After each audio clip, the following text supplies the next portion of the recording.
Selama COVID ini Tuhan punya rencana, waktu banyak diberi buat kita. Kita harus semakin intim sama Tuhan, semakin baca firman, semakin nyembah Tuhan, semakin banyak hal yang kita selalu bertanya sama Tuhan. Tuhan, aku mengucap syukur kalau keadaan ini boleh terjadi. Tentunya di balik semua ini, Tuhan mempunyai rencana yang baik buat kita. Yesus berkata kepada murid-muridnya, karena itu aku berkata kepadamu, janganlah khawatir akan hidupmu, akan apa yang hendak kamu makan, dan janganlah khawatir pula akan tubuhmu, akan apa yang hendak kamu pakai. Mungkin saat ini Bapak Ibu di rumah sedang berdoa, sedang menangis, tidak ada beras di rumah. Sekarang yang satu-satunya kita hanya datang sama Tuhan, karena Allah adalah Allah yang peduli sama kita. Makanya jangan khawatir lagi, jangan takut lagi. Ayo sekarang datang kepada Tuhan, duduk di bawah kakinya Tuhan. Kalau ada salah kita minta ampun. Kalau saat ini kita dalam kekurangan, kita tanya sama Tuhan, kita serahkan sama Tuhan. Apa nanti hikmat Tuhan, itu yang kita lakukan.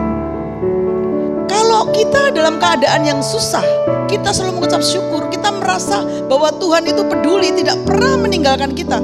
Tentunya kita akan lewati dengan sukacita.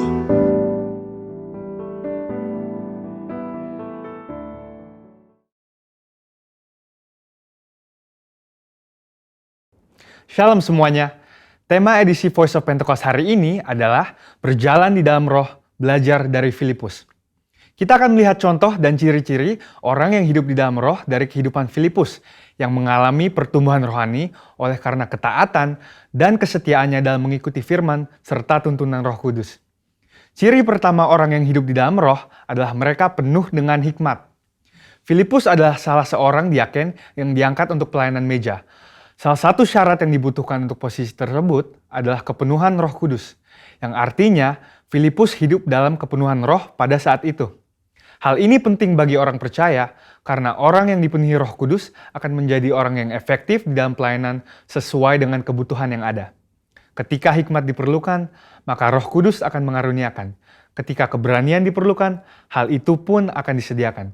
Ketika kuasa kesembuhan atau mengusir roh jahat diperlukan, maka kuasa itu juga akan dinyatakan. Ketika kita penuh dengan hikmat, Roh Kudus akan menuntun dan membimbing kita sehingga apapun yang kita perbuat akan dibuatnya berhasil dan sesuai dengan rencananya. Ciri kedua orang yang hidup di dalam roh adalah mereka memberitakan Injil dengan kuasa. Setelah Stefanus dirajam oleh orang-orang di Yerusalem, aniaya yang lebih luas mulai terjadi di kalangan murid-murid Tuhan Yesus. Dan banyak dari mereka yang melarikan diri keluar Yerusalem, termasuk Filipus. Kisah para Rasul 8 ayat 5 menceritakan bagaimana Filipus pergi ke suatu kota di Samaria untuk memberitakan Injil di sana. Saya percaya karena Filipus bergaul karib dengan Tuhan, dia terus merasakan dorongan dari Roh Kudus untuk memberitakan keselamatan bagi orang lain di setiap kesempatan yang ada. Hal tersebut merupakan karya Roh Kudus dalam hati orang percaya. Singkat cerita, orang-orang di Samaria percaya kepada berita yang disampaikan oleh Filipus. Mereka membuka hati dan Roh Kudus pun bekerja dan menjamah setiap orang yang mendengar hingga hati mereka berbalik kepada Tuhan. Dalam pemberitaan Injil itu, juga terjadi manifestasi kuasa Allah dengan kesembuhan dan kelepasan yang luar biasa. Banyak orang dilepaskan dari roh-roh jahat dan disembuhkan, termasuk yang lumpuh dan timpang. Kuasa Roh Kudus dinyatakan secara luar biasa. Hal ini menggenapi apa yang Tuhan Yesus katakan bahwa tanda-tanda heran dan mujizat akan terjadi di dalam pelayanan murid-murid Tuhan Yesus. Melalui kejadian ini, kita bisa melihat bahwa Filipus yang bergaul intim dengan Tuhan dipakai menjadi alat Tuhan yang efektif dalam membawa Injil keselamatan. Kuasa Tuhan sungguh dinyatakan bagi orang-orang yang bergaul intim dengan Roh Kudus. Ciri ketiga orang yang hidup di dalam roh adalah mereka mentaati Tuhan dengan segenap hati. Suatu hari ketika Filipus sedang di tengah pelayanan yang terus berkembang di Samaria, Tuhan mengutus satu malaikat untuk membawa pesan untuk dia. Kisah para Rasul 8 ayat 26 berkata, "Kemudian berkatalah seorang malaikat Tuhan kepada Filipus. Katanya, bangunlah dan berangkatlah ke sebelah selatan, menurut jalan yang turun dari Yerusalem ke Gaza. Jalan itu jalan yang sunyi." Dibutuhkan ketaatan yang besar untuk melakukan perintah Tuhan dengan kondisi seperti Filipus pada waktu itu. Filipus bisa saja berpikir bahwa pelayanannya masih sangat dibutuhkan di Samaria, atau belum ada orang lain yang bisa menggantikannya untuk melayani di sana. Namun, Filipus memilih untuk taat dan pergi ke tempat di mana Tuhan memerintahkan. Tanpa diketahuinya, ternyata saat itu ada seorang bendahara kerajaan dari Ethiopia yang sedang dalam perjalanan pulang ke negaranya. Dia seorang penganut agama Yahudi yang pulang dari ibadah di Yerusalem dan saat itu sedang membaca kitab Yesaya. Filipus dituntun oleh Roh Kudus untuk mendekati kereta pembesar itu dan menanyakan apakah dia mengerti arti dari ayat yang dibacanya.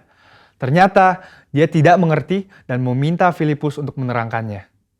Dia menggunakan kesempatan ini untuk memberitakan Injil dan bendahara tersebut pun akhirnya percaya dan dibaptis. Ini adalah contoh bahwa seringkali Roh Kudus akan mendorong kita untuk melakukan hal-hal yang mungkin tidak bisa kita mengerti. Dan dalam situasi seperti ini, yang dibutuhkan dari kita hanyalah ketaatan. Dan pada waktunya, Tuhanlah yang akan menyatakan rencananya kepada kita, seperti dalam contoh kehidupan Filipus. Ciri keempat orang yang hidup di dalam roh adalah mereka membimbing keluarganya di dalam Tuhan. Bertahun-tahun kemudian, Rasul Paulus pergi untuk mengunjungi Filipus yang saat itu tinggal di Kaisarea. Kisah Para Rasul 21 ayat 8-9 menyebutkan bahwa dia mempunyai 4 anak yang mempunyai karunia untuk bernubuat. Mungkinkah kehidupan rohani dari anak-anak Filipus yang demikian timbul dari hubungan yang jauh dari Roh Kudus? Hal itu tidak mungkin. Anak-anak Filipus hidup intim dengan Tuhan dan mereka bertumbuh dalam kerohanian yang luar biasa. Mereka bertumbuh dalam aspek-aspek kerohanian yang lain seperti mengasihi Tuhan, hidup dalam kekudusan, dan pelayanan bagi gereja Tuhan dari bimbingan ayahnya yang hidup bergaul dengan Tuhan.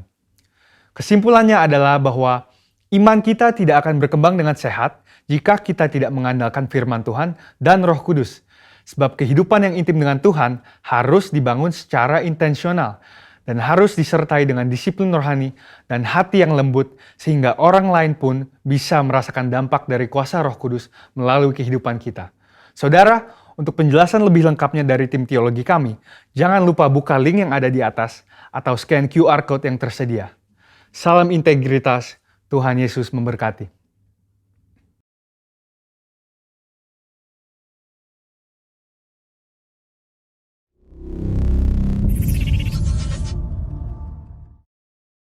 Mari bersama kita perkatakan Mazmur 91. Dalam lindungan Allah. Orang yang duduk dalam lindungan yang maha tinggi dan bermalam dalam naungan yang maha kuasa akan berkata kepada Tuhan, tempat perlindunganku dan kubu pertahananku, Allahku yang kupercayai. Sungguh dialah yang akan melepaskan engkau dari jerat penangkap burung, dari penyakit sampar yang busuk. Dengan kepaknya ia akan menudungi engkau, di bawah sayapnya engkau akan berlindung. Kesetiaannya ialah perisai dan pagar tembok. Engkau tidak usah takut terhadap kedahsyatan malam, terhadap panah yang terbang di waktu siang, terhadap penyakit sampar yang akan berjalan di dalam gelap, terhadap penyakit menular yang mengamuk di waktu petang. Walau 1000 orang rebah di sisimu dan 10.000 di sebelah kananmu, tapi itu tidak akan menimpamu. Engkau hanya menontonnya dengan matamu sendiri dan melihat pembalasan terhadap orang-orang fasik. Sebab Tuhan ialah tempat perlindunganmu, yang maha tinggi telah kau buat tempat perteduhanmu. Malapetaka tidak akan menimpa kamu, dan tulah tidak akan mendekat kepada kemahmu. Sebab malaikat-malaikatnya akan diperintahkannya kepadamu untuk menjaga engkau di segala jalanmu. Mereka akan menatang engkau di atas tangannya, supaya kakimu tidak terantuk kepada batu. Singa dan ular tedung akan kau langkahi. Kau akan menginjak anak singa dan ular naga. Sungguh hatinya melekat kepadaku, maka aku akan meluputkannya. Aku akan membentenginya, sebab ia mengenal namaku. Bila ia berseru kepadaku, aku akan menjawab. Aku akan menyertai dia dalam kesesakan. Aku akan meluputkannya dan memuliakannya. Dengan panjang umur akan kukenyangkan dia, dan akan kuperlihatkan kepadanya keselamatan daripadaku. Mari bersama kita deklarasikan Pentakosta ketiga. Pentakosta ketiga. 1. Pentakosta ketiga adalah pencurahan Roh Kudus yang dahsyat di zaman now, melebihi yang terjadi di Azusa Street. 2. Pentakosta ketiga akan mengakibatkan penuaian jiwa yang terbesar dan yang terakhir sebelum Tuhan Yesus datang kembali. 3. Pentakosta ketiga akan membangkitkan generasi Yeremia, yaitu anak-anak muda yang dipenuhi Roh Kudus, cinta mati-matian kepada Tuhan Yesus, tidak kompromi terhadap dosa, dan akan bergerak untuk memenangkan jiwa. 4. Pentakosta ketiga lahir di Indonesia dan bergerak ke bangsa-bangsa. Gerakan ini dari timur ke barat dan akan kembali ke Yerusalem. 5. Pentakosta ketiga akan memberikan kuasa untuk menyelesaikan amanat agung, dan setelah itu Tuhan Yesus datang kembali.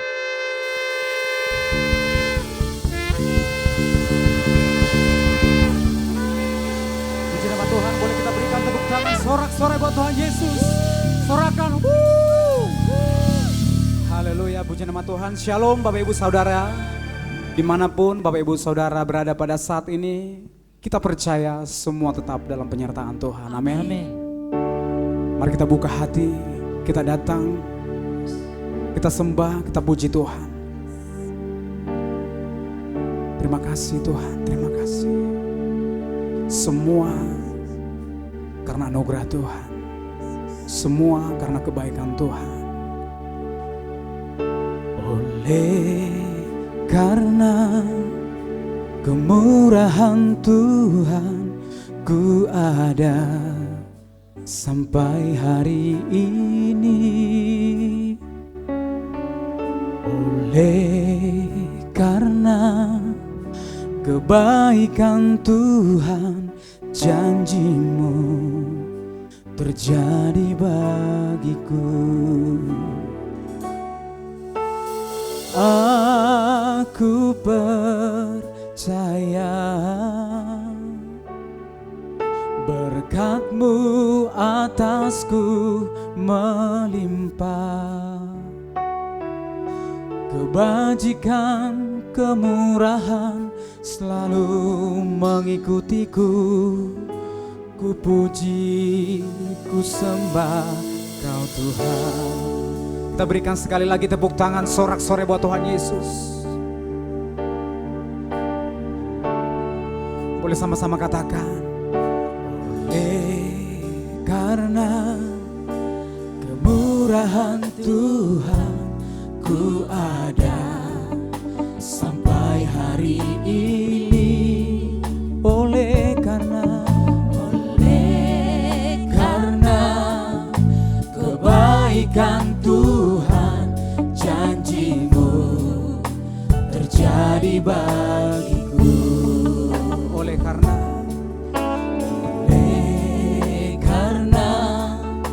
kemurahan Tuhan, ku ada sampai hari ini. Oleh karena kebaikan Tuhan, janji-Mu terjadi bagiku. Mari sama-sama katakan. Aku percaya berkat-Mu atasku melimpah, kebajikan, kemurahan selalu mengikutiku. Ku puji, ku sembah Kau Tuhan. Aku percaya berkat-Mu atasku melimpah, kebajikan, kemurahan selalu mengikutiku. Ku puji, ku sembah Kau Tuhan.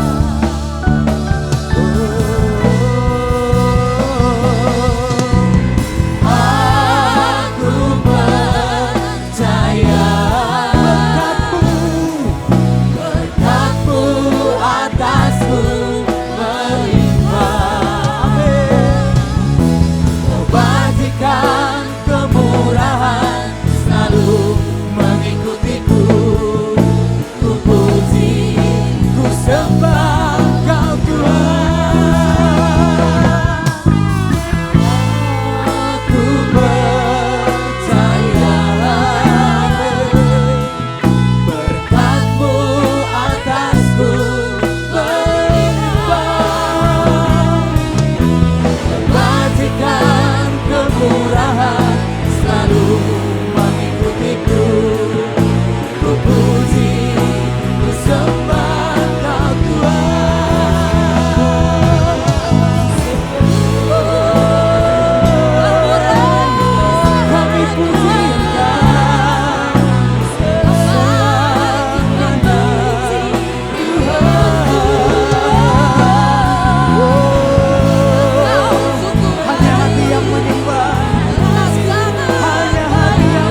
Haleluya, puji nama Tuhan. Yang siap sorak-sorai boleh kita berikan tepuk tangan.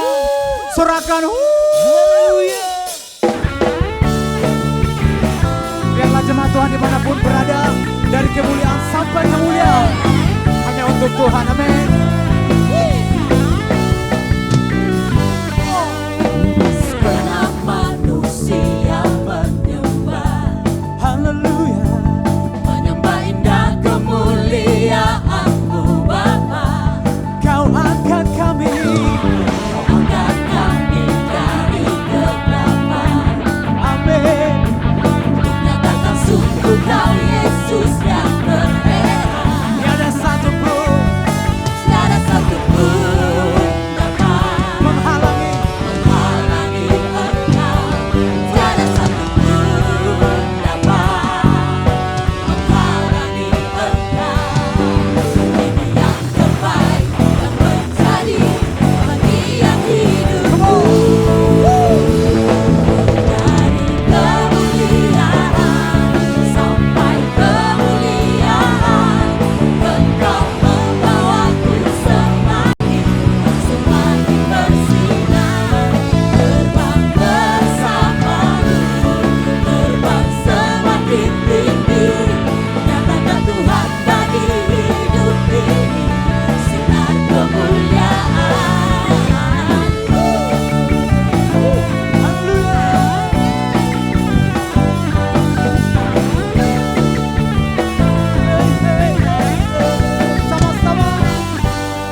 untuk Tuhan selama-lamanya. Amin.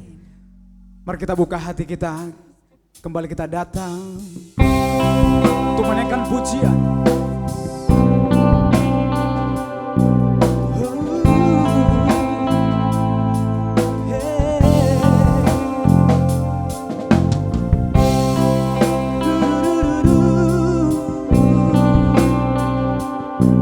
Hanya bagimu,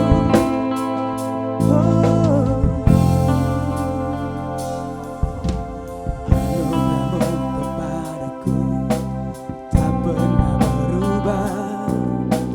Perbuatanmu terlukiskan di dalam hatiku. Tercenangku dibuatku, ku kagum padamu. Tak ada yang di hidupku yang luput darimu. Kau indah, kau mulia, tiada sepertimu. Ku ingin hidupku menyenangkanmu.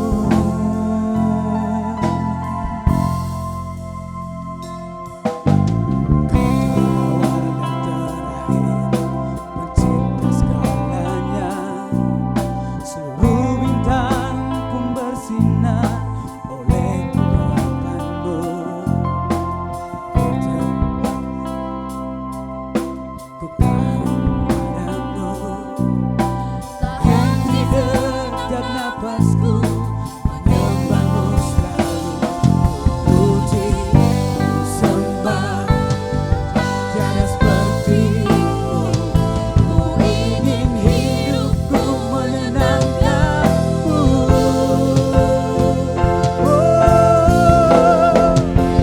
Segala puji, segala hormat, senang hatiku menyembahmu. Terimalah segenap hidupku sebagai persembahan yang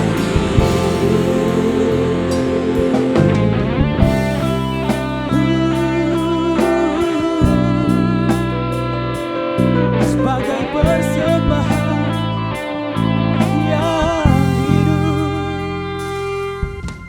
Kau terawal dan terakhir, pencipta segalanya. Seluruh bintang pun bersinar oleh ucapanmu. Engkau pun mengasihiku, penulis hidupku. Tak henti segenap napasku, menyembahmu selalu. Puji, ku sembah, tiada sepertimu. Ku ingin hidupku menyenangkanmu.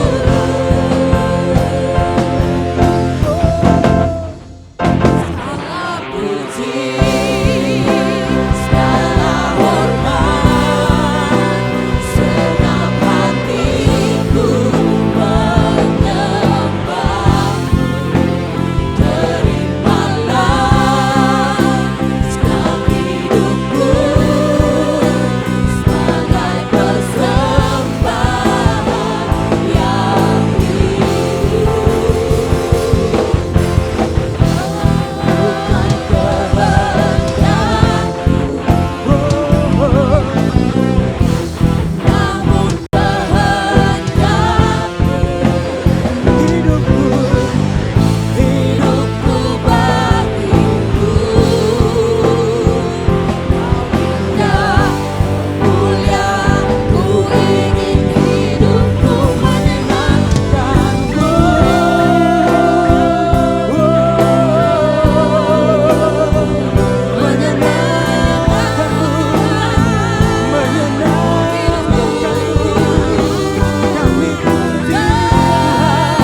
persembahan yang hidup, sebagai persembahan yang hidup bagimu. Berikan tepuk tangan yang meriah untuk Tuhan kita.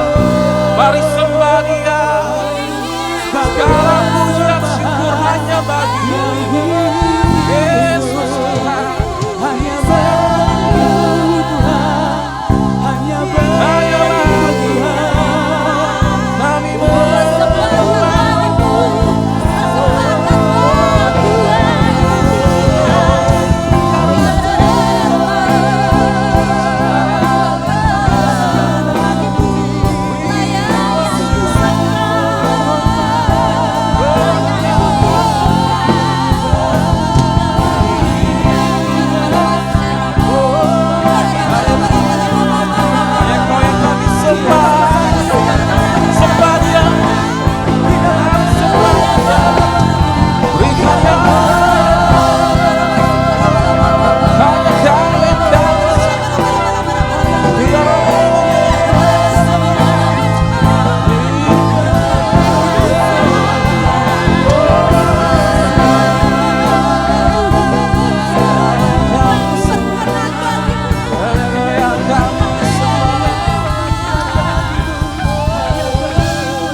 segala puji, segala hormat, segenap hatiku menyembah.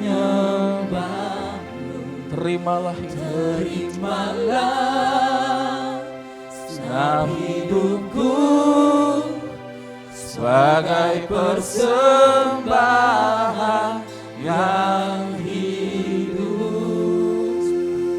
persembahan yang sebagai persembahan persembahan yang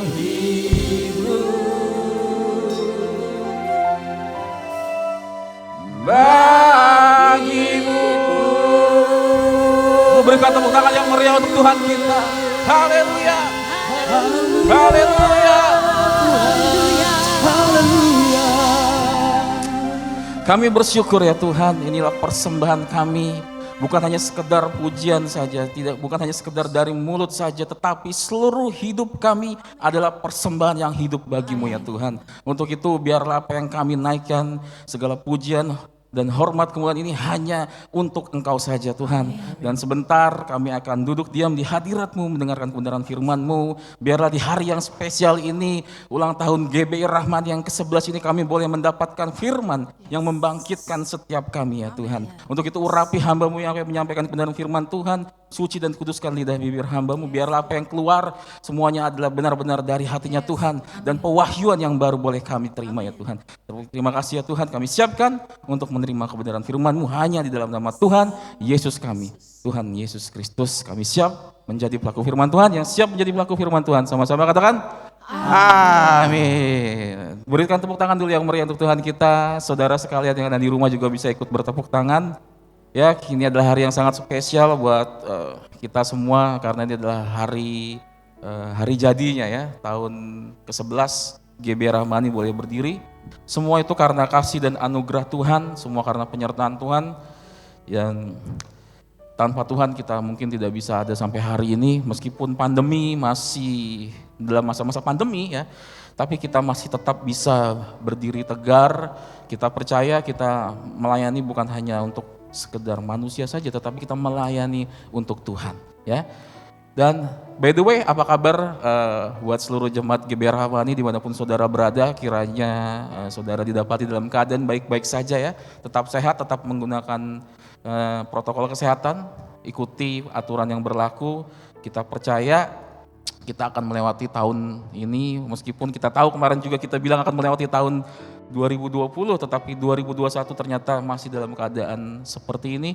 Tetapi kita tidak perlu bersedih hati, berkecil hati. Saya tahu begitu banyak masalah yang terjadi di jemaat, ada yang kehilangan pekerjaannya, ada yang sakit, ya, ada yang juga kehilangan keluarganya. Kita tahu masalah akan tetap selalu ada karena masalah itu seperti hujan, tidak pernah kita undang tapi pasti akan datang dalam hidup kita.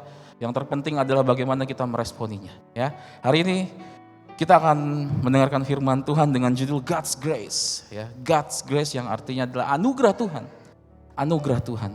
Sebelum kita akan bacakan firman Tuhan yang akan menyokong dalam khotbah ini, saya mau mengasih tahu buat kita semua bahwa sebagai makhluk hidup, sebagai manusia, tentu kita semua pernah melakukan sebuah kesalahan. Ya nggak sih? Sehebat apapun kita, sepintar apapun kita pasti pernah melakukan kesalahan. Terlepas siapa diri kita, sehebat apapun kita, ya. Dan entah siapa kita, entah kita orang kaya atau orang miskin, kita orang pintar, orang bodoh, apa kita anak kecil, kita orang dewasa, kita pasti pernah melakukan kesalahan. Dan yang lebih mengerikan lagi, ketika kita melakukan kesalahan, kita mengalami penyesalan, ya enggak? Berapa banyak dari kita yang pernah mengalami penyesalan, ya? Kita pernah menyesal dalam hidup kita. Coba saya nggak melakukan itu, coba saya nggak melakukan ini, coba saya nggak ketemu dia. Kita selalu menyesal gitu. Kita pasti dalam hidup ini pernah mengalami penyesalan. Apakah ada yang tidak pernah mengalami penyesalan? Pasti nggak ada. Semua pasti pernah. Tetapi yang lebih parahnya lagi, ketika kita menyesal seumur hidup dan kita tidak pernah terlepas dari penyesalan itu, ya. Karena penyesalan selalu datang di akhir. Penyesalan tidak pernah datang di awal. Kalau di awal namanya pendaftaran, ya. Kita selalu menyesal kalau kita melakukan kesalahan. Dan yang terpenting itu adalah hal yang manusiawi. Jika kita pernah menyesal dalam hidup kita, itu hal yang biasa. Jadi kalau saudara sekarang, hari ini sedang mengalami menyesal entah karena melakukan sebuah kesalahan apapun itu adalah hal yang manusiawi. Tetapi yang tidak boleh kita lakukan adalah kita hidup dalam penyesalan kita. Karena saya yakin setiap kita melakukan kesalahan, pasti kita akan ada penyesalan. Hanya orang gila atau orang yang tidak punya hati, kalau dia melakukan kesalahan dan tidak pernah menyesal. Begitu juga dengan Adam dan Hawa ketika memakan buah yang dilarang sama Tuhan, pasti Adam juga melakukan dia merasa menyesal juga. Dan tentu akibat dari dosa itu berentet sampai sekarang. Kita semua lahir ke dunia, kita sudah terima dosa. Kita sudah diklaim sebagai makhluk yang berdosa. Terlepas apapun agama yang kita anut, tetapi dalam kekristenan diajar bahwa semenjak kita lahir kita sudah mengalami dosa turunan, ya, dari manusia pertama, ya enggak? Nah, dan saya mau ingatkan bahwa kita jangan sampai hidup dalam penyesalan, karena itu adalah hal yang manusiawi. Kalau kita hidup dalam sebuah penyesalan, saya yakin hidup kita tidak akan sulit bisa menerima apa yang Tuhan janjikan dalam hidup kita. Kalau saya boleh pakai bahasa saya, kita tidak akan bisa menerima berkat dari Tuhan kalau kita hidup terus dalam penyesalan, gitu, ya. Nah, sebenarnya kenapa kita bisa menyesal gitu? Tentu itu jadi sebuah pertanyaan. Kita menyesal karena kita gagal mendapatkan apa yang kita harapkan, betul nggak? Kalau orang menyesal karena dia mempunyai sesuatu harapan dan ketika harapannya itu tidak tercapai, harapan itu tidak sesuai dengan ekspektasi, kita kecewa. Dan ketika kita kecewa, kita menyesal, betul nggak? Dan ketika kita menyesal, kita merasa bersalah. Nah, disitulah yang paling berbahaya. Makanya jangan pernah kita terjebak dalam jeratan iblis, karena iblis senang ketika kita down, ketika kita jatuh, ketika kita merasa kita sudah tidak layak, kita sepertinya hidup ini sudah tidak berarti lagi. Nah, itu yang bahaya, itu yang iblis senang. Makanya kita sebagai anak Tuhan, kita harus jadi pribadi yang kuat. Apalagi dalam masa pandemi seperti ini, saya yakin seluruh umat manusia dimanapun, terlepas dari dia negara Indonesia atau bukan, pasti ada mengalami tekanan-tekanan batin gitu ya, kalau saya boleh bilang. Dan itu yang paling berbahaya dalam masa-masa ini. Untuk itu dengan judul God's Grace, anugerah Tuhan, biarlah kita sebagai anak Tuhan diingatkan kembali bahwa hidup kita berharga di mata Tuhan. Karena kita bisa hidup karena itu adalah anugerah dari Tuhan, ya. Dan di situ, dan saya kemarin sempat mendengar sebuah berita. Ini berita yang sangat mengejutkan ya, kalau saudara suka nonton berita, ada kematian sang miliarder di situ, namanya Antonio Vieira Monteiro, ya, dari Portugal. Adalah presiden direktur Standard Bank Portugal. Meninggal karena COVID-19 sepulang dari Italia. Ya. Dan di situ ada yang menarik, ketika Antonio Vieira Monteiro meninggal dan dia sudah berkeluarga, dia punya seorang putri. Putrinya menuliskan di Twitter, ya, ada sebuah kata-kata yang sangat mungkin bisa kita renungkan. Kami keluarga kaya raya, tapi ayahku meninggal seorang diri. Sulit bernafas seperti tercekik karena mencari sesuatu yang gratis dan tanpa biaya, yaitu udara.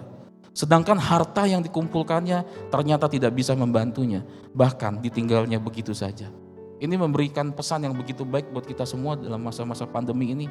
Ternyata bukan harta, kekayaan, jabatan, kekuasaan yang bisa membuat kita bertahan hidup, ya. Ternyata udara yang dibutuhkan manusia. Udara secara gratis gitu. Dan hari ini jika saudara banyak yang kehilangan pekerjaan, ada yang kehilangan mungkin bisnisnya hancur atau apapun itu dalam masa-masa pandemi seperti ini, terketahuilah saudara masih bernafas, saudara masih bisa menghirup udara. Marilah kita mengucap syukur kepada Tuhan. Meskipun dalam masalah kondisi yang seperti ini, saya tahu masalah itu masalah yang tidak enak gitu ya. Saya bisa merasa, saya ikut merasakannya gitu. Karena saya pernah merasakannya bersama senior pastor, bagaimana nggak punya uang, bagaimana kita mau tinggal aja bingung di mana. Nah itu memang betul, tapi kalau kita lihat lagi, kita renungkan lagi, kita bertanya kepada Tuhan, kita berdoa kepada Tuhan, ternyata seharusnya kita masih bersyukur kita bernafas. Ya enggak? Nah, saya mau mengajak kita semua memahami bahwa kehidupan yang kita punya di muka bumi ini bukan sekedar kebetulan. Bahwa kehidupan yang Tuhan beri itu tidak secara kecelakaan. Karena Tuhan sudah menyiapkan rancangan yang terbaik buat kita semua. Terlepas kita dalam sekarang ini dalam keadaan baik atau kita dalam keadaan buruk, saya yakin kalau kita percaya dan sudah menerima Tuhan sebagai juru selamat, Dialah yang sebagai raja dalam hidup kita, ya. Saya yakin Tuhan pasti akan memberikan yang terbaik buat saudara, ya. Adakah amin buat kita? Adakah amin buat Tuhan, ya? Nah, menurut Alkitab kita semua ini telah berbuat dosa. Kalau kita baca dalam Pengkhotbah 7 ayat 20, dalam Roma 3 ayat 23, akibat dari dosa itu kita semua pantas mati. Kita semua pantas mati. Kalau kita baca Roma 6 ayat 23, dan kita layak menerima hukum kekal di dalam lautan api. Tahukah saudara bahwa apa yang saya pahami tentang kematian, saya percaya ada 3 jenis kematian. Yang pertama adalah mati secara fisik. Tentu kita semua takut mati secara fisik, ya. Saya pun juga takut, ya.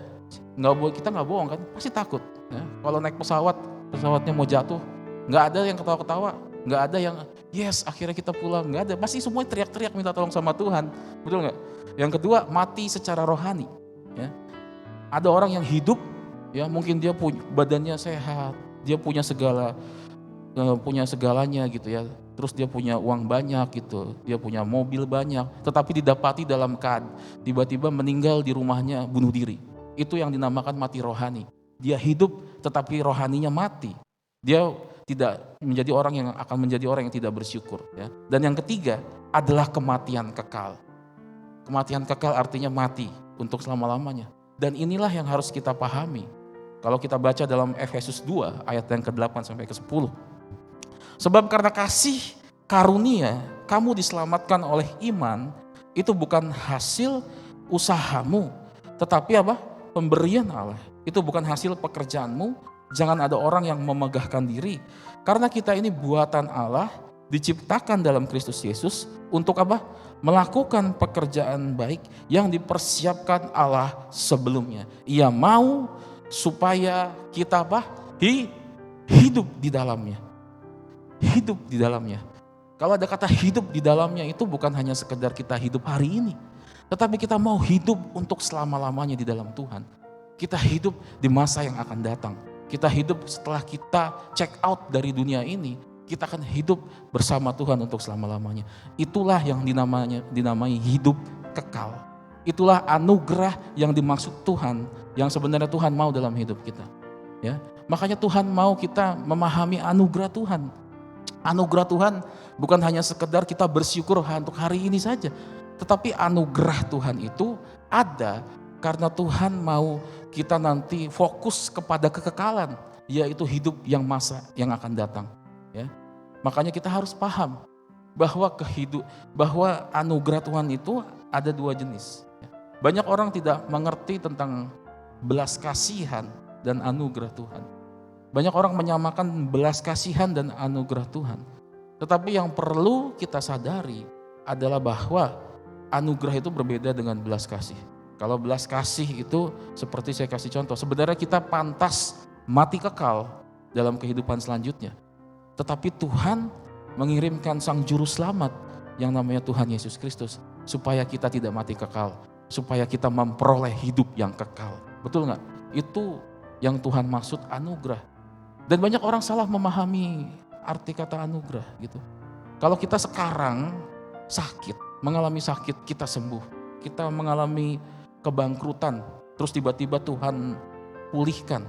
Kita harusnya tadi kita gagal, terus Tuhan pulihkan jadi berhasil. Itu adalah belas kasihannya Tuhan. Tuhan memberikan belas kasihan kepada kita. Untuk apa? Supaya kita sadar bahwa kita itu adalah makhluk yang rapuh dan lemah. Tanpa Tuhan kita tidak bisa apa-apa.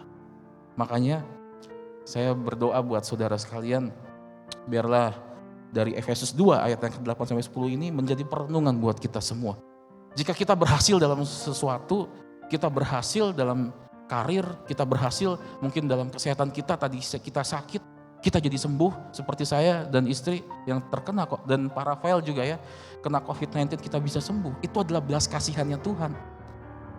Gereja ini bisa ada berdiri, ya, itu karena belas kasihannya Tuhan. Ya. Kalau anugerah itu adalah berbicara tentang kekekalan, anugerah Tuhan adalah berbicara tentang keselamatan. Kalau hari ini kita masih bisa mengadakan ibadah online, kita harus ingat ini semua karena belas kasihannya Tuhan. Dia masih mengasihi kita, dia tidak meninggalkan kita. Dia mau supaya kita sadar bahwa kita harus hidup dalam Kristus untuk selama-lamanya. Ya, untuk itu di sini saya mau ingatkan kembali ada dua jenis anugerah. Yang pertama anugerah umum dan anugerah khusus. Ya, anugerah umum ini yang saya bilang tadi seperti belas kasihan. Ya, dia adalah kebaikan Allah yang tanpa syarat, unconditional grace pada semua orang yang diperlihatkan dalam pemeliharaannya. Jadi anugerah umum ini adalah anugerah yang diberikan kepada seluruh umat manusia. Tahukah saudara bahwa bahwa Tuhan itu mengasihi seluruh umat manusia? Percaya nggak? Buktinya apa? Karena Tuhan mau kita menerima amanat agung, betul nggak? Tuhan mau kita menyebarkan Injil, kita menyebarkan kabar baik kepada semua orang. Itu adalah bukti Tuhan sayang, Tuhan mengasihi seluruh umat manusia. Tetapi sayangnya tidak semua orang bisa menerimanya. Tidak semua orang bisa menerimanya. Ya, makanya hal yang wajar kalau kita sakit bisa sembuh, kita gagal, kita bisa bangkit. Ya, itu karena adalah hal yang umum. Itu grace, common grace gitu. Itu karena emang itu udah basicnya, udah kodratnya. Tuhan mengasihi kita semua. Jadi gak heran kalau sekarang kita sedang mengalami masalah. Ya, kalau kita berdoa sama Tuhan, percaya saja sama Tuhan. Ya, jangan ragukan. Karena itu sudah kodrat gitu. Kodratnya Tuhan, dia pasti akan menolong kita gitu. Dia tidak akan pernah meninggalkan kita. Orang yang menolak Tuhan aja ditolong, apalagi kita yang mengasihi Tuhan. Betul gak? Itu hal yang biasa. Tetapi untuk yang kedua, yaitu anugerah khusus. Ya, makanya di situ ada definisinya, diberikan hanya untuk kaum pilihan Allah. Anugerah ini berbicara mengenai perbuatan Allah yang menebus, menguduskan dan memuliakan umatnya.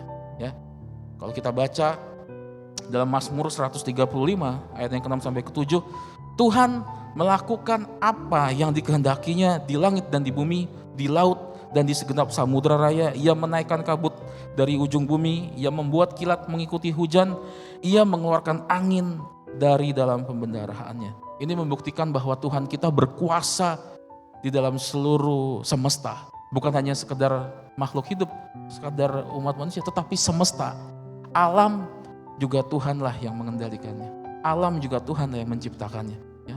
Makanya kita harus sadar kita ini sudah diberikan anugerah Tuhan yang begitu luar biasa dalam hidup kita.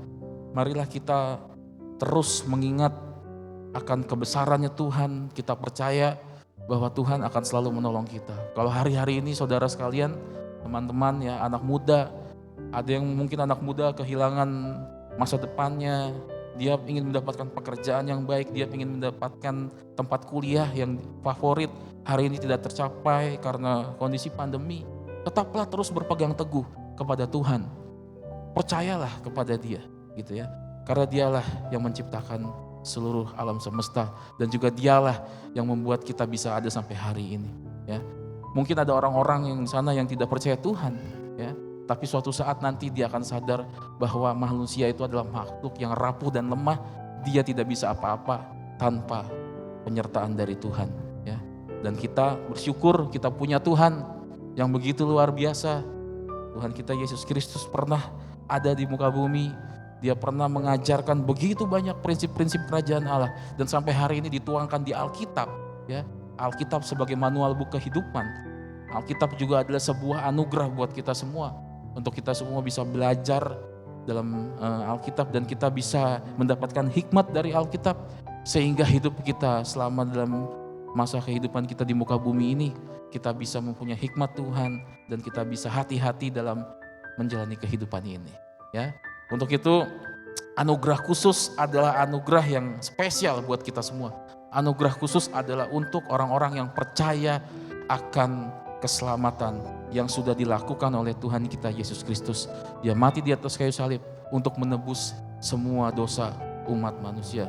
Untuk itu berbahagialah kita.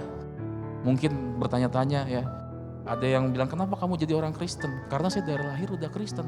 Kenapa kamu bisa udah Kristen? Ya karena saya diajak pacar saya diajak orang tua. Hari ini saya mau mengingatkan kita semua. Apapun momennya kita menjadi orang Kristen, apapun momennya kita terima Yesus Tuhan sebagai juru selamat, ya. Kita harus bersyukur bahwa sebenarnya apa yang kita terima itu sesuatu yang benar. Karena firman Tuhan berkata, akulah jalan, kebenaran, dan hidup. Ya enggak? Tuhan Yesus mengatakan itu. Hanya melalui Dialah kita bisa memperoleh kehidupan yang kekal. Itulah yang dinamakan anugerah khusus. Kita memperoleh keselamatan, kehidupan yang kekal. Gereja ini boleh bersyukur kita memasuki tahun ke-11. Tetapi jangan lupa ini bukan sebuah akhir. Ini akan lanjut terus sampai kita nanti dipanggil Tuhan. Betul? Gereja ini akan terus berjalan. Saya nggak tahu sampai berapa umurnya, tetapi saya berharap walaupun tidak ada kita, semua yang melayani di sini, mungkin kita semua pasti akan check out dari dunia ini, betul nggak? Kita semua pasti akan check out. Saya berdoa, biar Rahmani akan terus ada meskipun kita nanti sudah check out, supaya kabar baik, Injil bisa disampaikan kepada seluruh orang-orang yang belum pernah mendengarnya. Dan saya yakin ini adalah anugerah yang besar, anugerah yang luar biasa, dan kita harus tetap bersyukur apapun kondisi yang sedang kita alami hari ini.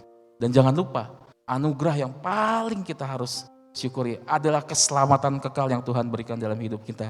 Ya, makanya kalau kita baca dalam Efesus 2 ayat yang 4 sampai ke-7, ayatnya yang terakhir, ya, Efesus 2 ayat yang 4 sampai ke-7, tetapi Allah yang kaya dengan rahmat oleh karena kasih-Nya yang besar yang dilimpahkannya kepada kita telah menghidupkan kita bersama-sama dengan Kristus. Sekalipun kita telah mati oleh apa? Kesalahan-kesalahan kita. Kesalahan-kesalahan kita seperti yang saya ceritakan tentang kesalahan, oleh kasih karunia kamu diselamatkan. Kita boleh melakukan sebuah kesalahan, tetapi kalau kita sudah terima Yesus sebagai Tuhan dan Juru Selamat, sekalipun kita mati oleh kesalahan-kesalahan kita, Tuhan akan tetap mengampuni kita. Saya lanjutkan, dan di dalam Kristus Yesus, Ia telah membangkitkan kita juga dan memberikan tempat bersama-sama dengan Dia di sorga, supaya pada masa yang akan datang, Ia menunjukkan kepada kita kekayaan kasih karunia-Nya yang melimpah-limpah, sesuai dengan kebaikan-Nya terhadap kita dalam Kristus Yesus. Saya berdoa buat kita semua. Mungkin banyak, saya mendengar kabar ada jemaat yang pulang kampung karena tidak kuat menghadapi mungkin dalam masa pandemi ini karena tidak punya biaya ataupun dana. Ya, Jika saudara mendengarkan ibadah hari ini, percayalah Tuhan tidak pernah meninggalkan saudara, ya. Tuhan pasti akan memberikan jalan yang terbaik. Tuhan pasti akan menolong saudara, ya. Karena Dialah Tuhan kita, Dialah Bapa kita. Tidak mungkin seorang bapa menelantarkan seorang anaknya, ya. Seperti kisah anak yang hilang, ya. Seburuk apapun kesalahan dia, sesalah apapun dia, Tuhan selalu membuka lebar untuk mengampuni kita semua. Biarlah kita diingatkan oleh firman ini, biarlah melalui firman ini kita diberkati di hari yang spesial ini, di tahun yang ke-11 ini. Kita mungkin punya banyak kesalahan di masa-masa lalu. Marilah kita jangan melihat kesalahan-kesalahan yang lalu. Marilah kita fokus di masa yang akan datang, fokus dengan apa yang nanti Tuhan berikan kepada kita. Kita yakin kita akan melewatinya bersama Tuhan. Haleluya. Amin. Kita angkat pujian.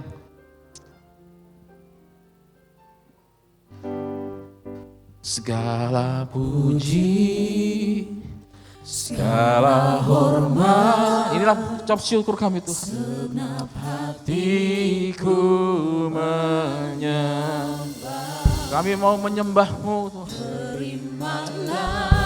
Terimalah segenap hati hidupku sebagai persembahan yang hidup. Segala puji, segala hormat, sehatiku menyembah-Mu Tuhan. Terimalah segala hidupku sebagai persembahan yang hidup. Sebagai persembahan. Katakan sekali lagi, sebagai persembahan. Sebagai persembahan yang hidup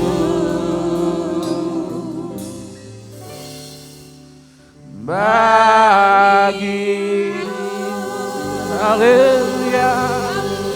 Terima. Mari kita angkat suara sembah Dia. Mari saudara yang ada di rumah, berikan waktu 5 menit untuk merenungkan firman Tuhan. Ikut menyembah Tuhan. Menyembah Tuhan. Mungkin hari ini kau mempunyai kesalahan, minta ampun sama Tuhan. Minta ampun sama Tuhan. Sembah Dia. Kita pengampunan sama Tuhan. Oh, ampuni kami. Biar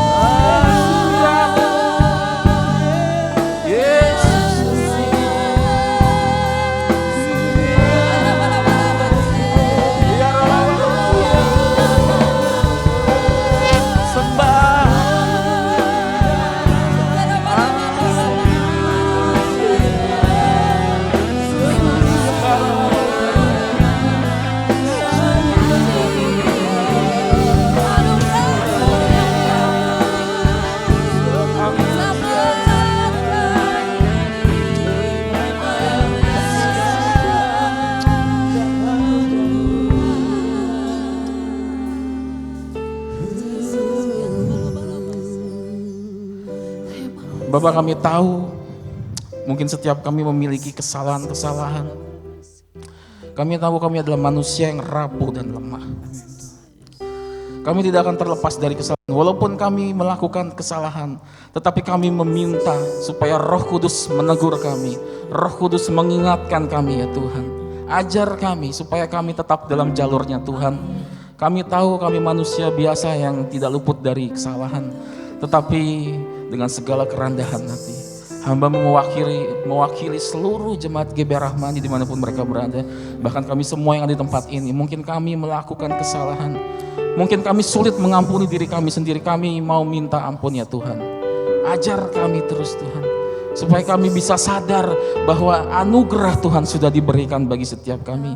Kami percaya kami sudah menerima anugerah Tuhan. Keselamatan, hidup yang kekal ada untuk kami semua, ya Tuhan. Mungkin kami sekarang sedang mengalami kondisi-kondisi yang tidak baik. Kami sedang mengalami sakit penyakit Tuhan. Hamba-Mu berdoa untuk seluruh jemaat GBR Rahmani yang sedang mengalami sakit. Berikan mereka kekuatan Tuhan. Kami percaya kesembuhan akan terjadi bagi setiap mereka semua Tuhan. Mungkin mereka sedang mengalami kesulitan ekonomi Tuhan. Berikan mereka kekuatan juga Tuhan. Hikmat marifat ada untuk mereka semua. Mereka boleh kehilangan pekerjaannya. Mereka boleh kehilangan bisnisnya. Tetapi mereka tidak akan pernah kehilangan imannya kepada Tuhan. Karena kami percaya Tuhan akan selalu menyertai kami semua. Terima kasih Bapa. Biarlah dengan segala kerendahan hati kami mau tetap bersyukur kepadamu ya Tuhan. Dan biarlah segala hormat dan kemuliaan hanya untuk-Mu saja ya Tuhan. Sebentar kami akan mengakhiri ibadah ini. Kami akan menerima berkat Tuhan. Kita angkat pujian.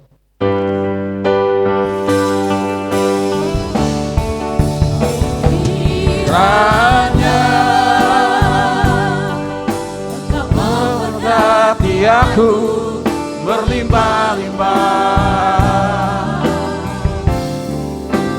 dan memperluas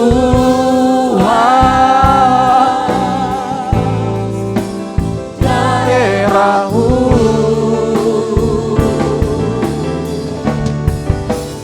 Dan kiranya tangan-Mu menyertai aku dan melindungi aku daripada malapetaka, sehingga kesakitan tidak menimpa aku. Mari seluruh jemaat GBR angkat kedua tanganmu dan siapkan hati untuk menerima berkat Tuhan. Terimalah berkat kasih karunia dari Allah Bapa di sorga yang berlimpah-limpah, serta cinta kasih dengan Tuhan Yesus Kristus dan kuat kuasa pimpinan Roh Kudus akan menyertai kita semua mulai hari ini sampai Tuhan Yesus datang menjemput kita di awan yang permai. Yang sudah diberkati Tuhan, mari sama-sama katakan amin. Happy birthday GBR Rahmani. God bless you.